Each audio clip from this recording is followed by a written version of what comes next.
Well, welcome to an AIM Institute webinar. I'm so happy we've got Amir Hartman with us here today.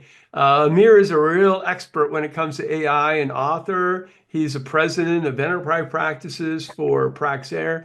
And Scott and I met Amir just a few months ago in June. We were at an Institute for the Study of Business Markets, ISBM, out in Penn State. And Amir was presenting, and I looked at Scott, and Scott looked at me, and we said, we got to get this guy here on an AIM Institute webinar. So that's how we got here. So without further ado, Amir, I'm going to turn it over to you and let you take it away. And then partway through, I'll share a few examples whenever you're ready for me, and we'll get it back to you. And at the end, we'll definitely allow some time for Q&A. So if you've got questions, let us know. And if you have some clarifying questions, like something isn't really clear, you want to ask it, go ahead and raise your hand, go to chat, and we'll handle it there. For deeper discussion, we'll save that till the end, and we'll roll up our sleeves. All right, thank you, Amir. I'm Absolutely. all ears. Thanks, Dan. So let me start just by kind of level setting. I want to talk a little bit about what's different about today's AI, because it is quite different, right? The AI has been around, and we've actually interacted with AI, perhaps even unknowingly, for a couple of decades, right? So, if anybody's done any shopping on Amazon, for example, or let's say, for example, watch movies on Netflix, you're interacting with AI. It can present to you very customized based on your persona and where you are and what you've purchased. It is running AI to serve to you suggestions. But that kind of AI is a little bit different. The AI that we're now used to, and is so famous, was introduced to us in November of 22, right? And that when ChatGPT went live and was released to the public. And so there are some very unique things that are different, and I'll focus on four of them. You can see some of the first two I won't discuss, but one thing that I think is important to note is what's referred to as agentic AI or AI agents. Imagine a scenario where you have a sort of an AI, for example, that's behaving. It could be a conversational AI like a ChatGPT, but embedded in a workflow, and either based on certain parameters can make actually decisions or actions based on those certain parameters, either automatically or semi-automatically with your approval.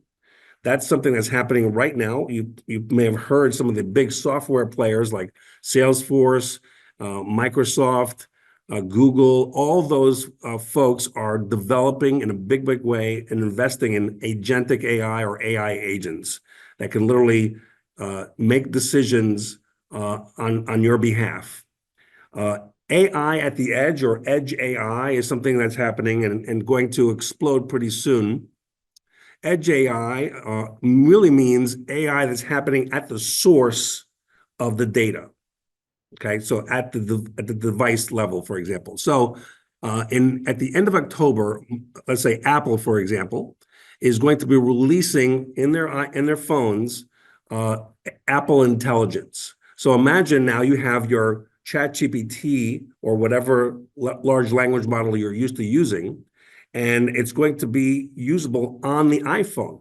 So now, not only did ChatGPT partially democratize AI, put it in our hands, regular people, but imagine now folks who haven't had a taste of AI are now going to have a taste of AI on their iPhones. You're talking about hundreds of millions of people, if not billions of people, having AI capabilities on their iPhones. That's AI at the edge. Multimodal AI is happening right now, and you probably experienced it, but lots of these large language models are what we call multimodal. They are able to handle text, obviously, voice, video simultaneously, and that's quite different. And you can imagine the kinds of opportunities and use cases that it provides to folks. And obviously the AI democratization we just talked about, that makes things very, very unique for today's AI that I wanted to call out. This slide, I'm not going to go through all the stats, but what you can see here is clearly, and I do a lot of research, right? I run enterprise AI for Praxis. And I'll talk about Praxis a little bit later in the presentation if we get a chance. But And part of what I do is not only help companies develop AI strategies, but also do a lot of research on what's working, what's not working, what are some of the challenges, and I'll share with you some of those. But certainly the sentiment for AI at the organizational level is very, very high, right? You see some of these stats, 73% of organizations, certainly the customer-facing sales, marketing, are really investing in AI in terms of transforming those sales and marketing processes. Now that's up significantly from the prior year, right? You can see some of these stats again, but the issue is I want to share with you a little bit later some interesting stats that even though there's very strong sentiment, we are seeing some challenges, and I'll say namely, even though a good portion of companies are experimenting, what I call they're in kind of experimentation phase. They are, or I sometimes call it pilot paralysis. There's lots of experimentation, certainly lots of ideas and use cases, but a very small percentage, probably close to 10%, have actually scaled AI at the enterprise level, right? So there's a lot of pilots, and pilots are great because we have to experiment to learn. But I just wanted to kind of put a little some insights into what's truly happening in terms of companies achieving results that truly matter across the organization. Now, certainly, there's when you interact with your favorite, let's say, large language model, whether it's ChatGPT or Claude or Llama, which I'm a big advocate of, or others, you're going to see the opportunities, right? You're going to see that you're getting more tasks done. You're getting it done faster for certain tasks, for example, content creation. And also, there's some research that says, look, if you give the same people at the same level, one group you give an AI tool to partner with, and the other you have them do the traditional approach to how they do an activity, that the group with the tool as a team member or partner, they produce quality work that's 40% better than the other group without the tool. So that's something that's fascinating. Now we'll talk a little bit about something that's interesting. So we're seeing sort of three types of kind of approaches to AI deployment. One is what I call on the right side, embedded AI, right? And a lot of activity is happening on the embedded AI standpoint. So what I mean by embedded is where you take your traditional enterprise software, let's say you've got Microsoft software, or let's say you've got SAP or Oracle Financials, where they embed AI into that enterprise platform, right? So it's sort of built into those capabilities. That's happening in every single enterprise software company is embedding AI in their solutions. So that's one group of users in deployment. A second group is where they actively pursuing, they're kind of deciding what to build or buy, but they have an active strategy to sort of embrace their AI journey without using, let's say, a third party like Microsoft or Oracle, whatever the enterprise software may be. And the third is this, what I call shadow AI. Shadow AI is basically the use of AI in an organization that's not approved, right? And our data tells us when we surveyed B2B executives, we got a return of 30 plus, more than 30% believe that they actually have shadow AI in the organization. That's unapproved usage of AI. A recent survey by LinkedIn, right, which is in essence Microsoft, found that when they surveyed employees, this, how many of you use AI at work that's unapproved?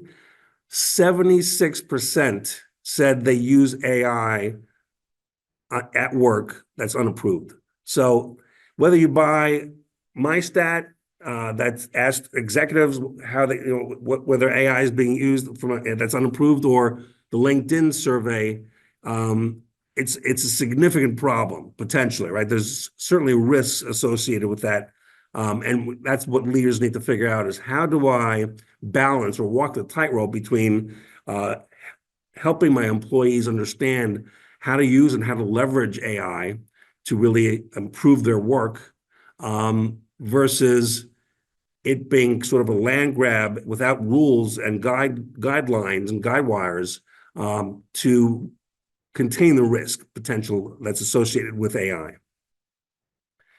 So I want to share with you, again, I mentioned that I do quite a bit of research. And one of the pieces of research I've done recently was with a group called Experience Alliance. I work with them. We do a lot of AI research, and these are some of the top use cases for B2B organizations. Both when I say CX, it's primarily marketing and sales, kind of customer-facing activities. These are the top use cases for 2024. So you can see I'm not going to list all of them, you can read, but certainly probably many of you are experimenting with some of these use cases and seeing how can I transform my marketing organization through the use of AI capabilities. This kind of gives you a list a bit more specific, right? Those were sort of general sort of areas of direction. Here I've listed a set of marketing and sales activities that are very specific.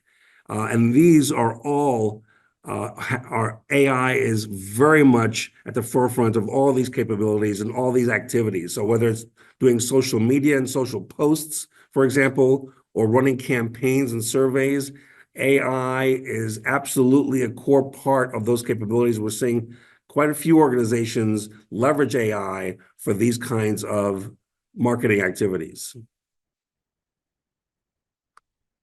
Let me give you one brief example, in the marketing space, specifically integrated marketing. If you think about marketing and all the things that marketers have to do, you can see it starts adding up, right? Take one, for example, one concept perhaps that your organization has come up with, and all of a sudden it says, well, let's create 3 separate assets for this concept. And you know what? Not only 3 assets, but let's do 3 different variants of that asset in perhaps 5 different languages because we're global, and across X number of segments, and obviously deliver that messaging across X number of channels. You can see that adds up to quite a bit of output. And then you start thinking about, well, how do I want to deliver that output? Do I want to do video, still? Do I want to do augmented reality? So on and so forth. You can see that adds up. So, and before I get into, I'm going to explain to you a company called Jasper AI. I don't sit on their board or advise them. They haven't gone public yet. And there are plenty of marketing AI platforms out there. I just want to give an example. So I'm not pushing Jasper AI, but these guys, and there's competitors in that space, basically have a platform that allows the marketer to do many activities that are connected within marketing communications. And they're kind of marketing, AI-powered marketing communications platform. So whether you need a campaign strategy and to design it, or the steps involved in planning that campaign, or content creation, that's a platform you can go to that's all integrated. And what they've done is create templates and best practices around these activities for you to pick and choose from, and then you can sort of edit. So for example, let's say you're Shannon, right? Shannon's a content marketer she's part of a marketing agency, and she's a content marketer, and she's got a small team, and her responsibility is social, web, and events. So she, in essence, goes to Jasper AI. She's got this sort of dashboard, if you would, to be able to pick and choose what she wants to work from. You can see some of the different activities she can do, whether it's blog ideas or blog posts, or create a case study, or I want to do a Facebook ad, for example. You can see all the different capabilities that are on her platform. And then similar, let's say she chooses, I want to do some content marketing and I want to do a blog post. And her client is Portia in this particular case. She literally engages with it like you and I do with ChatGPT, for example, defines the kind of voice that she wants for Portia, and then that interaction, that AI that's embedded, and again, you can choose from different for Jasper is not itself a large language model. They'll leverage other language models like ChatGPT to be able to do this. So you basically define the kind of voice and persona that you want, and literally it'll come back to you with a particular content that you can now then post automatically through the platform on social media, for example. All right, so that's a really interesting example. And like I said, I'm not advocating Jasper AI. There are plenty of platforms that compete with it. I just want to show you some of the capabilities. Let's do this, though. At this point, I want to maybe turn it over to Dan to run through some examples of how you guys are enabling companies to do voice of the customer. So I want Dan to kind of walk us through some of that. Sounds good. Thank you so much, Amir. That's great, great intelligence there. I'm always learning. Every time you go over to this stuff, I learn a little bit more. I can only absorb so much at a time. That's why I say a little bit more, but there's a lot there. What I'm going to do is just share some examples of what we've been doing at the AIM Institute. We've been on this journey with AI for about a year now, and it's just amazing to me. It seems like when we open up one door, like three more doors open up for Scott and me, like, oh, we could do this and this and this. So this is really by way of example. You may be interested in the products I'm going to show you, but mostly I want you to get an idea of the potential, even if we look at just one narrow application area, which is voice of customer. So first of all, here's the way I think about it. AI is really good at several things. One is, what has mankind already learned about a certain topic? And I can take that and I can start processing that in my brain. And for purposes of voice of customer, this gives me a great head start on what the customers are going to be telling me. But it's also really good for this. It can take what we learn and summarize it and tell others about this topic. So you'll see some application of that. Now, it can be used this way too. You could just say, hey, AI, give me a nice piece of, create marketing content or a newsletter or an email. And I don't really even have to think too much.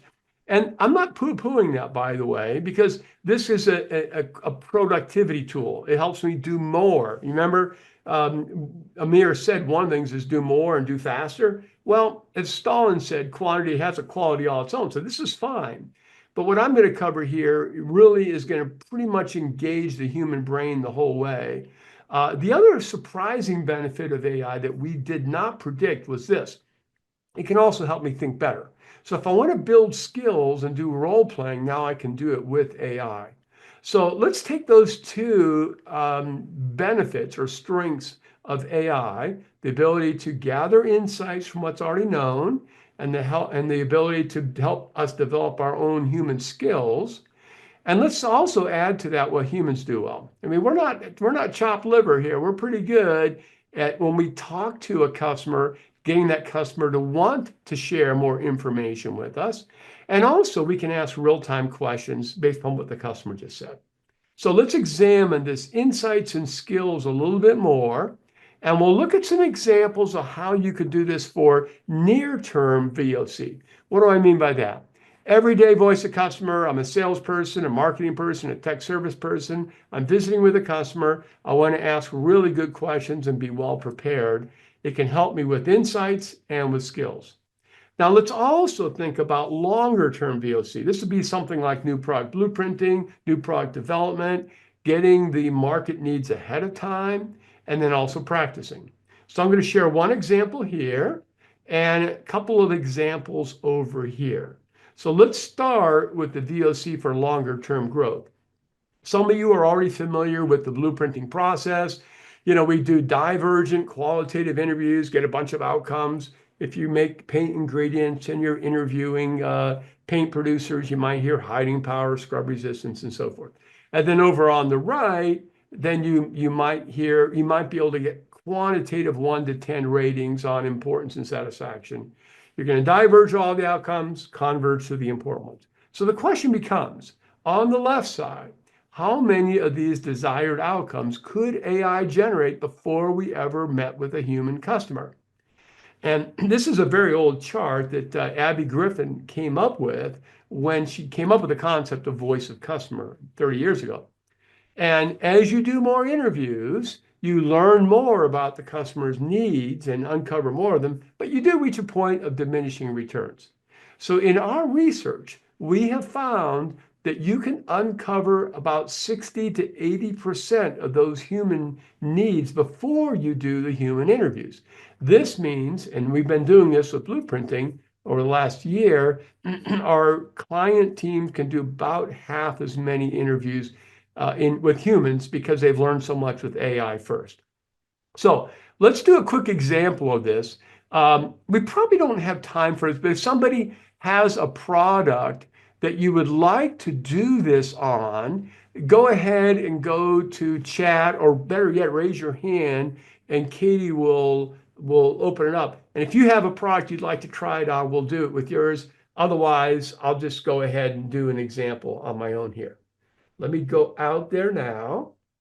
And I'm in the good old discovery interview. And this is what we would normally interview humans with.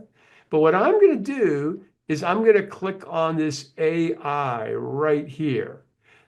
Katie, does any volunteers giving us a product that we should do, or should I just do my own? No volunteers as of yet, Dan.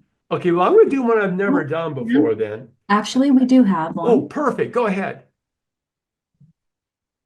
Yes, Gary, go ahead, unmute, if you will, and give us an example of a product of yours, okay?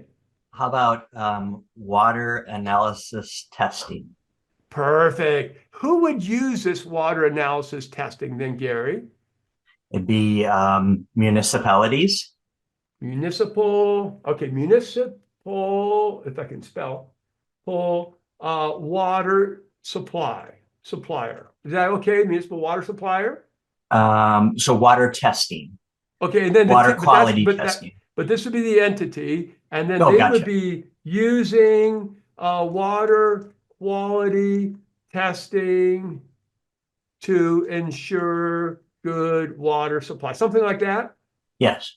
Okay, good. Let's ask for 40 problems that come up with that, and we'll see what those problems are.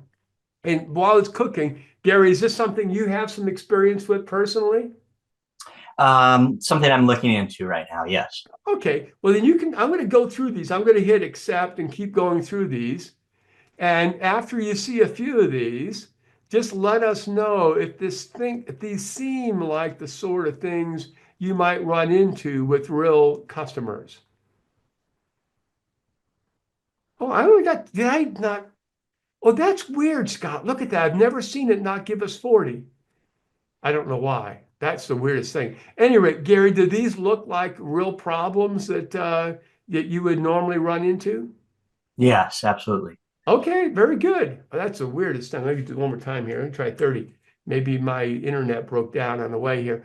But what you would do then is you would do this ahead of your real customer human interviews.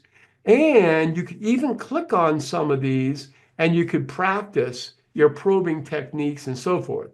So that's how, for long term, there we go. I don't know what I might have done something wrong, but there we have 30 of these. We can accept them all. And you can kind of see here is a sampling of all the different things. So this gives us a head start on that. Thanks, Gary. That was great. We've not done that one before. So that was really helpful. So that's a little bit on, let me go back here. That's a little bit on the long term. I'm going to keep this going because we have limited time here. Now let's think about near-term growth. Let's say I'm a salesperson and I'm calling on a customer. Could I get a report for ahead of the actual meeting that gives me all this information, helps me mentally shift to their world, provides me with icebreaker questions. I can demonstrate my interest. I prepare for likely problems. I challenge them with questions. So that's what this new offering is we came out with in June called Sales Prep. It gives you this report. And I'll give you a quick example of how this might work, okay? And so let me just jump out right now to sales prep. And I'll go ahead and put in, let's imagine I'm going to visit with Amazon, okay? And let's imagine I'm going to go ahead, I'll do one I haven't done before. I'll put in sealing tape. So we'll go ahead and put in packing tape. How's that? Well, sealing tape. I'll put in to start with a verb, close and seal corrugated boxes. Okay, we'll do that. Okay. And I'll add that, and then we'll go ahead and it'll create a report. It'll tell me about all the market trends associated with this. It'll tell me about the common problems. It will give me the main process steps involved, box selection, product placement, void fill, all these things that are involved in this. And then it'll give me a lot of news on Amazon, what's going on with Amazon. And then it will create a report. And I can do a PDF. I can also do this on my phone. So if I'm on the phone, like this, I can go common problems, process steps, and so forth. The other thing is, this will be coming in a couple of weeks, but you see these market trends, common problems, and process steps. If I select any one of these, I can get a 2-page brief on the trend that they're facing. I can get a 2-page brief on the problem, causes and conditions, relevant metrics, impact, and I'll be able to get a lot of detail on the process step, including some really cool ideas to improve that process step. So that'll be coming out in about maybe another 4 or 5 weeks. So that's the basic customer report that you can get with this. But wait, there's more. I got one more thing, and then we'll turn it back over to Amir. We can also practice with this. So we have this what, why, clarify, probing. Some of you may be familiar with what questions, why questions, and then clarifying questions. And so we have a guide, and we have real human coaches training people how to do this. Well, that's all well and good, but wouldn't it be nice if we didn't have to have humans? And so now you can role play with somebody called Claire. So let me go out of here and let me go back to this report here. And if I click on role play with Claire, I'm going to zoom this so you can see it. It's got the question down here before I tell you about our products. Can you tell me what challenges? I'm going to shorten that a little bit, zoom in a little bit more. And then we hit the button here. And now I'm going to have a conversation with an AI customer about sealing tape to close and seal corrugated boxes. And there you see my question here. Can you tell me what challenges you're facing? Oh, we're having problems not sticking. And so now Claire is going to give me some advice. Ask them what questions, like specific details, temperature ranges, types of surfaces. Okay, can you tell me about the surfaces giving you problems? We're going to get voice to text pretty soon because Dan is really bad at this. So now I'm going to ask the AI customer a what question, okay? Give them a little more information about the conditions and so on and so forth. And then once that comes back, I'll ask another question. Maybe I'll go from what questions to my why question, something like that. So let's see what we get on this here. And by the way, it's interesting. I've noticed that Claire gives some really, really good advice. In fact, sometimes she'll come up with better questions than I can, and I kind of came up with this. They seem to have recycled corrugated boxes. Now, I would ask more what questions on this, but I'm going to shortcut this and ask a why question. How does this impact you? And we'll do that. I would normally ask probably 3 to 5 what questions and really go deep. And you can see she gave me some good questions to ask about temperature, storage, transit, cold, just really trying to find out more about this. It's okay, they're getting damaged goods, and it's also product loss, damages reputation. So I would go a little bit more on this, but I'm going to go to clarify. So do you want to minimize the instances of poor tape adhesion? There's probably a better way of doing that, but I'm kind of trying to hurry here. And that's the clarify question. So what, why, clarify. and we'll see if that was a decent question for the customer. And we'll also see what Claire has to say. And then in a minute, I'll turn this back to Amir. Yeah, that's it. Oh, good job. She noticed it's clarifying. And I would then typically say, what other problems do you see? Because it's always good to say, what else? Keep moving on this thing. Now, once I get the answer on this, I'll show you how we kind of wrap this whole thing up just to give a sense for this. And let's see if she gives me, or the customer gives me another problem. Someday we'll have voice to text, and we'll probably have avatars too. Tape durability after a few months. That's fine. I'm going to go ahead and hit the goodbye now. And what will happen is Claire is going to give me a little summary to know how we did. So here's the point. We typically, up till now, for the first 20 years of our training company, had to have synchronous coaches in a workshop saying, try this, try that. And now, for the first time ever, we can have asynchronous coaching. In other words, our clients can practice and develop their skills anytime they want.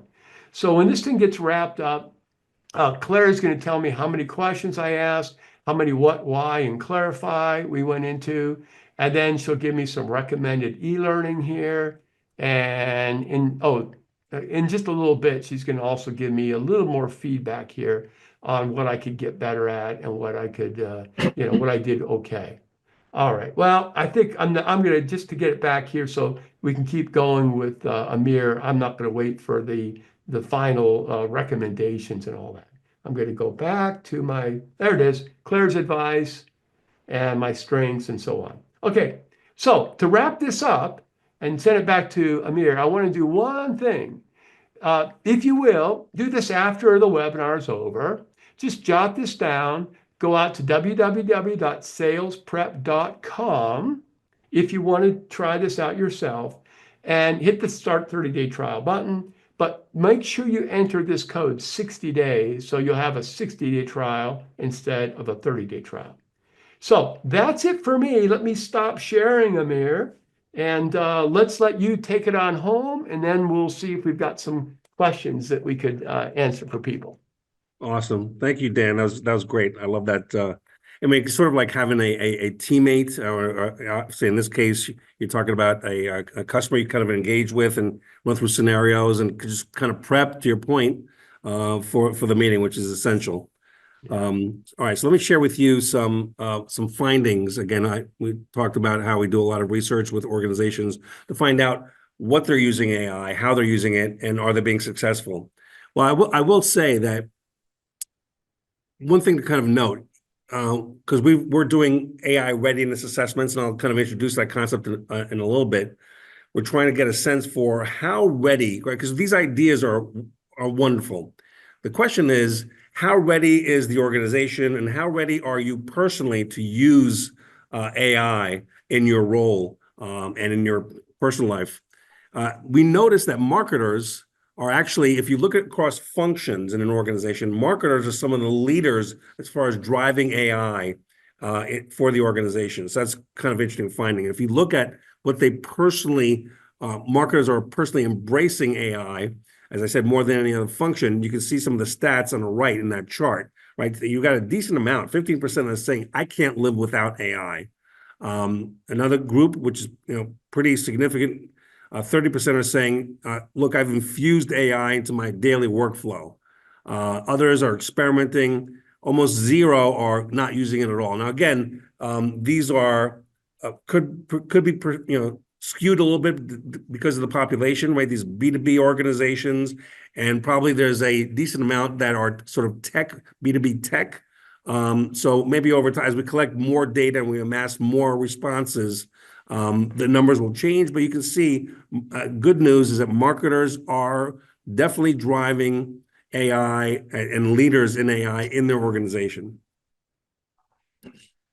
This I wanted to share with you, which is interesting. If you look at the kind of outcomes that for B2B companies that they desire with respect to the use of AI, you can see some of the top expected outcomes, right? Or the desired outcomes, right? They want to be able to, one of the top things they can do is really accelerate repetitive tasks. If you've got a task, that's kind of a hint into how do I sort of prioritize all the possibilities that I can use AI in my organization or in my life, personally, right? If you start looking at where are there repetitive activities that are very kind of data driven, that's a good opportunity, right? Because you can see some of the outcomes they're expecting, reduction in time spent with repetitive tasks, unlocking, greater value from marketing technologies that I currently have. So it's just some food for thought as far as outcomes they're expecting. It's not necessarily outcomes they're achieving. That's a different point. But I will say there are absolutely, this is some of the a little bit more sobering kind of facts that we're finding. Again, I started off by saying incredible opportunities. In fact, that's probably one of the challenges, that there are so many opportunities for the use of AI in, say, marketing and sales, for example. The issue that leaders are finding is, how do I make a decision on what to really prioritize and focus on, right? So one of the big barriers you can see at the top one was a lack of education and training. This is a huge, huge problem. And I'll show you a stat that to me is quite shocking. So we saw that how the sentiment is very, very high for companies and leaders on how transformative AI can be for their organization. At the same time, this stat shows you that there's a lack of education and training. In fact, let me ask a polling question, see if we can kind of get a sense, just kind of raise your hand in the Zoom. How many of you and your organizations have a robust and ongoing, not just one time, ongoing AI literacy program across the organization? That's including leaders, management, employees. So show of hands, you either say yes or no. Let's just take a sense from folks, if we can, who are attending. How many of you would say we have a robust and ongoing AI literacy program in my organization? And if Scott or somebody can kind of give me a sense for how folks are answering.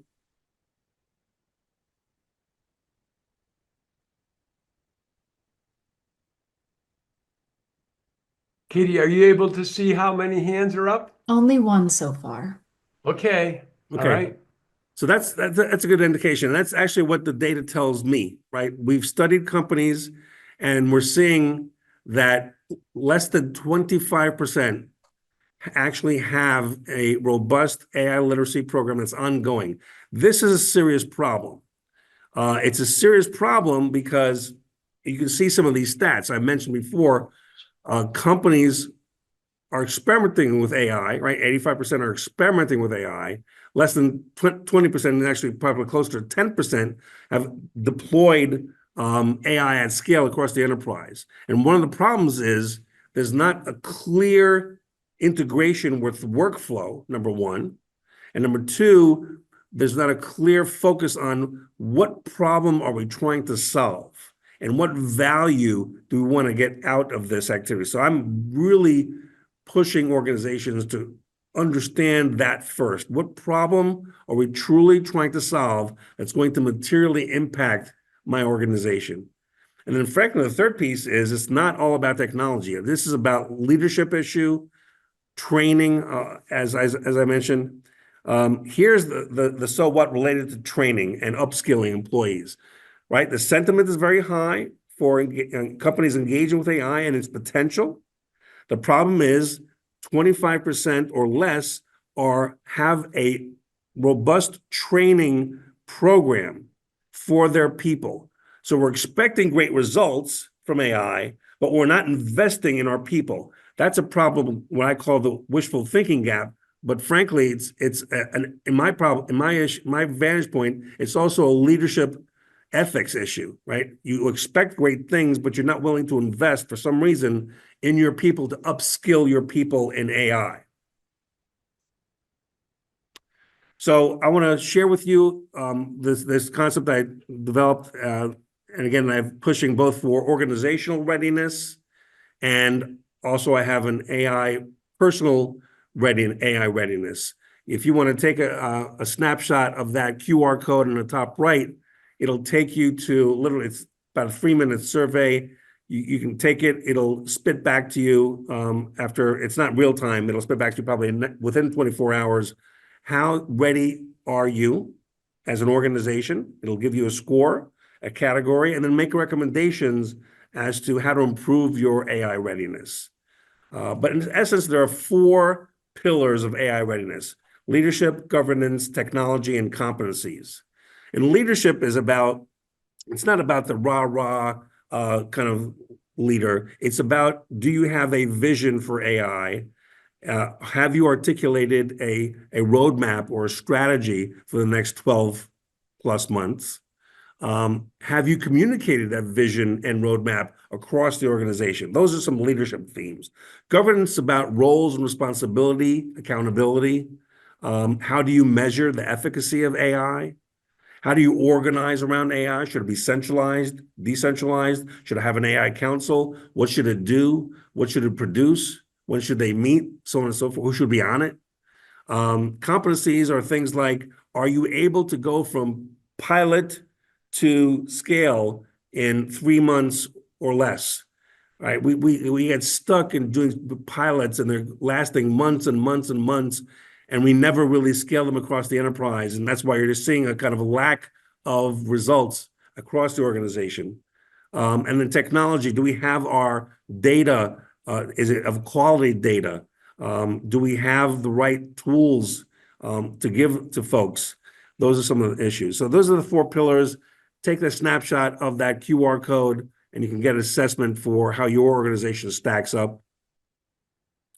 Again, you'll be categorized in one of these categories, right? Novice is where you really don't know much about AI. You just kind of, you've heard of it, you're trying to figure some things out. AI aware, you have a basic understanding of AI, but not really a clear strategy or game plan, right?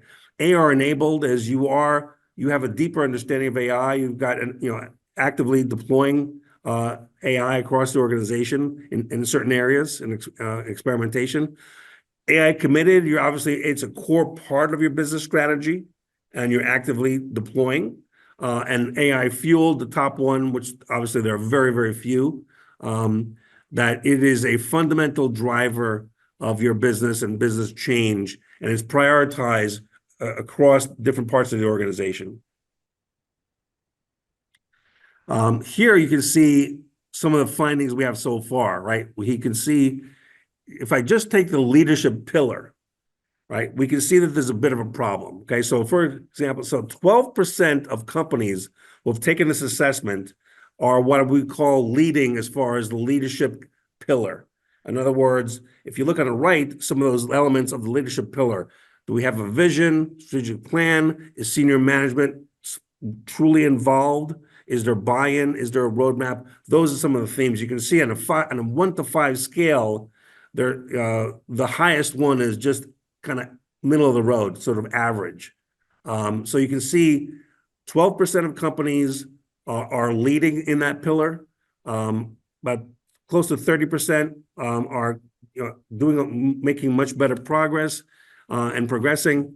And you can obviously see a good, 36% are really just beginning, very early stages, and really can do a better job in codifying the vision, spelling out a roadmap, and communicating that roadmap to the organization.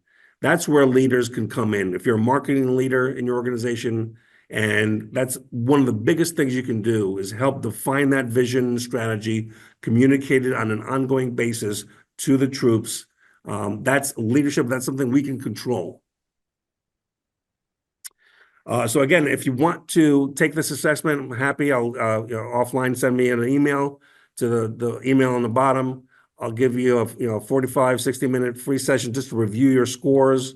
We can talk about what's what, how to improve, whatever you want. And then lastly, this is the personal AI readiness assessment. How personally ready are you? And I'm a big proponent, like Dan discussed, you can take classes. There are thousands and thousands of classes out there. um, newsletters, podcasts in abundance. That's probably one of the problems personally that I have, because I've got to, keep up with things.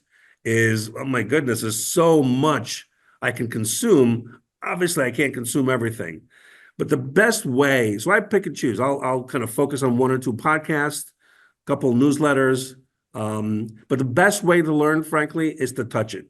I'm a big proponent of doing something in AI. If you're a ChatGPT user, for example, build your own GPT. You can easily do that. It's very helpful. It's super easy to do. But if you want to take a snapshot of this QR code, this will give you a sense for how personally ready you are and what specific things I can do to become more AI ready. All right, so let's maybe it's a good time to pause and maybe take some questions or experiences from the audience and open it up to discussion. Absolutely. And when we do the Q&A, the way we'll do this is I'm going to take the easy questions, and Amir, you can take the hard. Isn't that what we described? Sure. Yes. Before we go there, though, Scott, I think you're going to do some follow-up. If people didn't get a chance to get those QR codes quite fast enough, were you planning on sending out a PDF of the two presentations afterwards? Yes, and also everybody got an email with the opportunity to take that personal readiness assessment Okay. prior to, or at least people that were registered as of a week ago. Good. That's great. So they've got it there. And if some of the slides we went over too fast and you want to get it, and the recording also, I think that'll be available to people as well, right? Perfect. Yeah, we'll have the Okay. recording. We'll send out an email sort of with that, but the link to it will be on our website under our AIM webinars section. I don't know if I can post that. Well, anyway, they'll get it. Yeah. By, that's where it'll live. Fantastic. Thanks for that, Scott. Katie, if you have any questions in the chat, let us know. And also, if anybody raises their hand, you can unmute them. We can actually talk like humans to each other, right? Yes, Dan, we do have two questions. So ahead. we'll start with, for Amir, why are the leaders not investing in AI literacy? Can you speak to any key reasons there? Yeah, I mean it's a great question. Honestly, it's a big problem. I'm quite frustrated, frankly, because it's such a easy thing to do. It doesn't cost a lot of money, frankly. There's so much free resources out there as far as training. So I think it's partially because this thing has come on the scene. I think the biggest reason is it's come on the scene so quickly. I mean, we've seen it fold between, in front of our eyes, which is this thing came live in November of 22. And that just for those who were first on it real quick. It became, you had a couple 100 million users very, very fast and literally a few months. But as far as organizations, it's still kind of in development. People are trying to figure this thing out.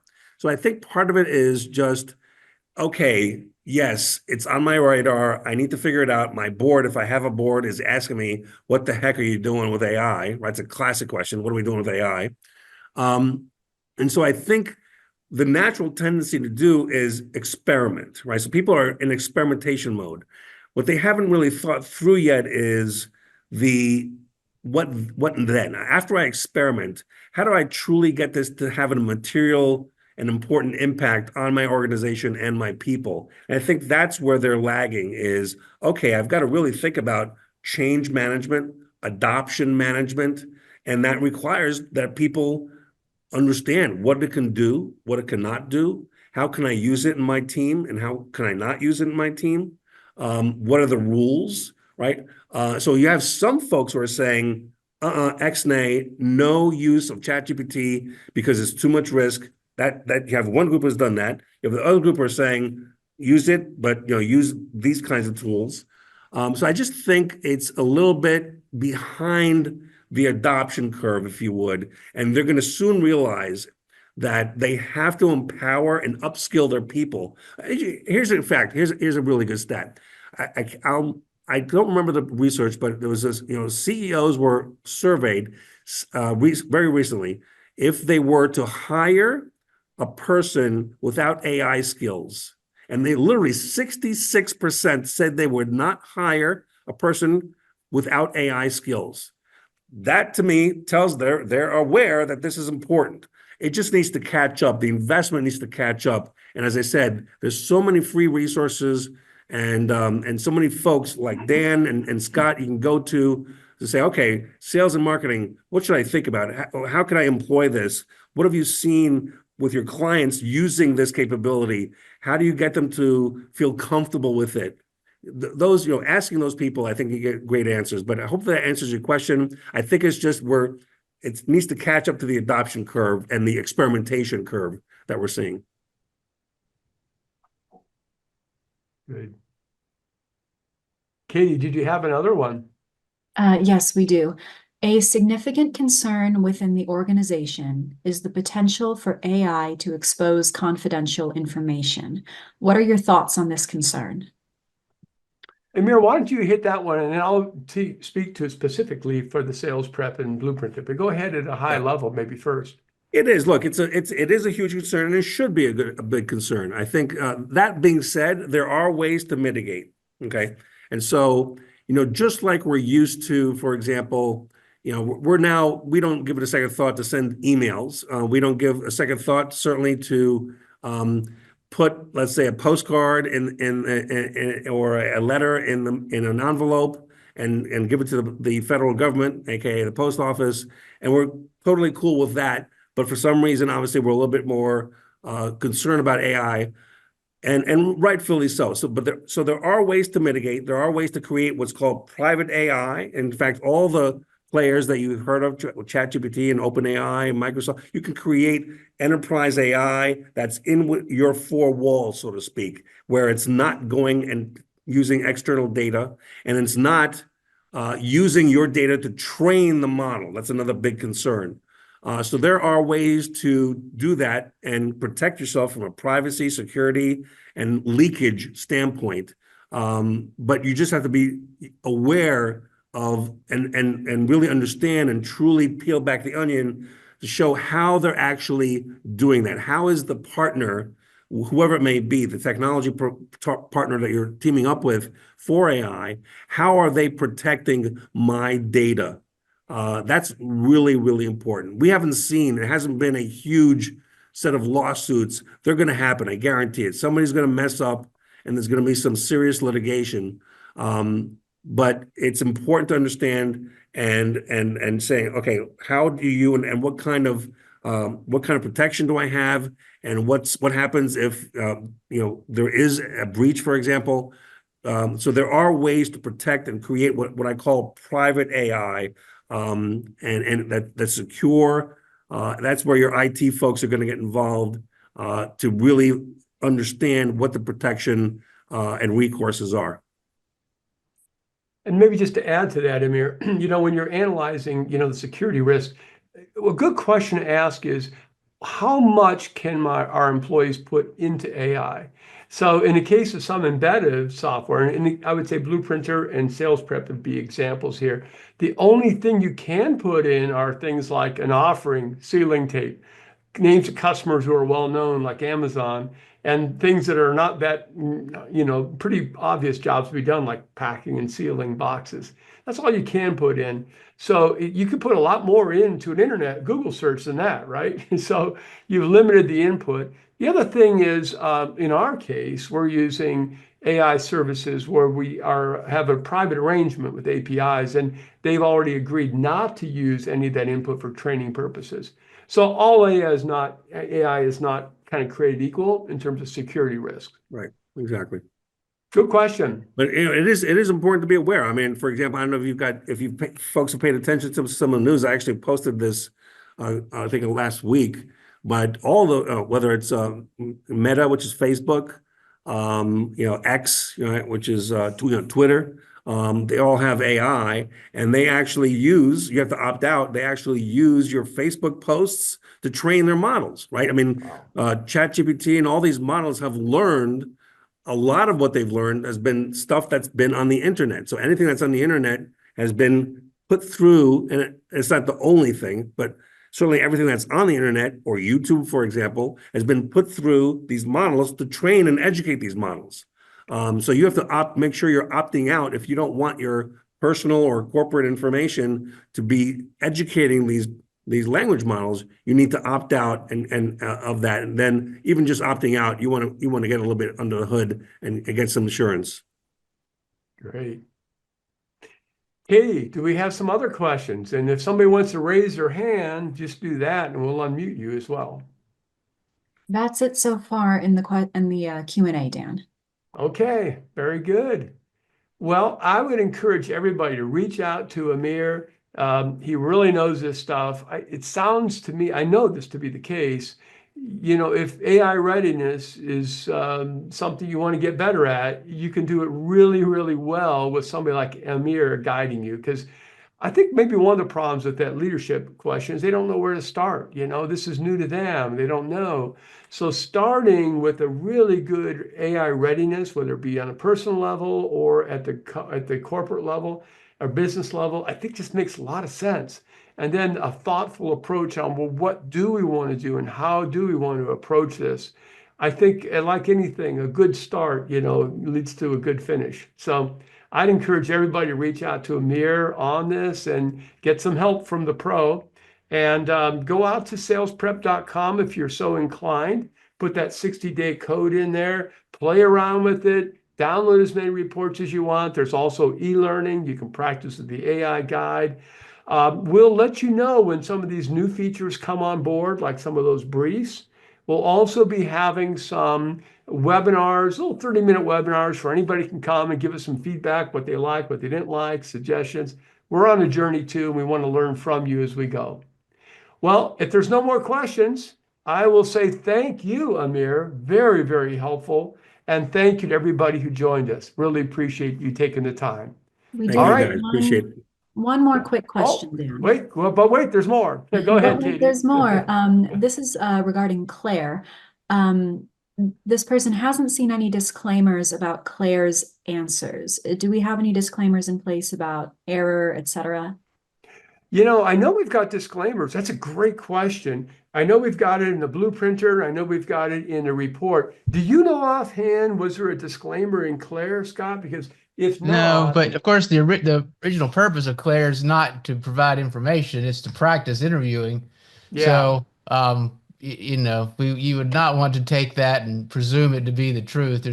Right. We haven't made that statement. It's the But practice. you know what? We will. Thank you, whoever brought that up. We will definitely add a disclaimer. Yeah. And I'll just share something with you real quickly. What I find, I've done dozens and dozens of tests. I find it's pretty darn good giving me problems and going and explaining the problems. It's usually pretty darn good. But if I press it too far, like I was doing one with sunscreen, well, what it says it's running off the hand. Well, how many centipoise Viscosity does it need? And it was giving me numbers, but they weren't always exactly the right numbers. So I think a disclaimer is a great suggestion. So thank you very much for whoever brought that up. We'll put that Yeah, in. you know, one other thing, I just piggybacking off of this exchange on the topic, you know, if you can get a little bit more advanced and even sort of think about how you solve problems without AI for a minute, right? We oftentimes kind of break things down, like, what am I trying to accomplish? How should I go about this? What are the steps involved? For example, in segmentation, for example, what are the steps involved? If you use AI as a teammate and deconstruct your problem and do what's called chain of thought, COT, chain of thought, the AI gives you much better answers than when you don't give it, when you just ask it straight up a question. So get in the habit of, number one, defining the persona. Like you say, I want to, for example, to solve a math problem, as just an example. If I give it the math problem, depending how complicated it is, it'll either give me the right answer or the wrong answer. In fact, 40% of the time, they actually hallucinate, which is either lie or make things up because they don't know it, but they want to please you. But if you say, look, you are a mathematics professor, you are an expert at XYZ, and then give it the math problem, it is better at answering with the same question. Okay, Yeah. So that's number one. So give it a persona. And number two, break it down into chain of thought. I want you to follow these steps to answer this question. 1, 2, 3. And that's chain of thought. In fact, ChatGPT 01 is a new release of ChatGPT, OpenAI new release, and it does reasoning pretty well. And so any task that requires some planning and some steps, and if you have access, if you have paid access to ChatGPT, if you drop down the menu in the top left, it'll let you choose ChatGPT 01. It's got preview and mini, and that'll allow it to do better reasoning. So that's just some food for thought. Just to build on that, Amir, in all of our prompts with these briefs and everything else, we've been doing, you are an expert in this, yada, yada, yada, and the chain of thought. And it's amazing how much better the quality of the results are. I'll also say one last thing on this. When it comes to the briefs, we're actually using Perplexity instead of ChatGPT-4. Yeah, I We love did some Perplexity. comparison. Yeah, Perplexity will give you citations. So we're seeing very, in fact, we're not seeing any straight-on hallucinations at all so far with that. I'm a big fan of Perplexity. In fact, I use it. I don't use Google search anymore. I literally use it for my search as well. It's a great product. Well, thanks for that last question. You helped us upgrade our software. So whoever that was, my sincere thanks for that. And thank you all for taking an hour with us. Let us know if you have any questions, and we'll be glad to keep the conversation going. All right. Thanks, everybody. Have a good rest of the day.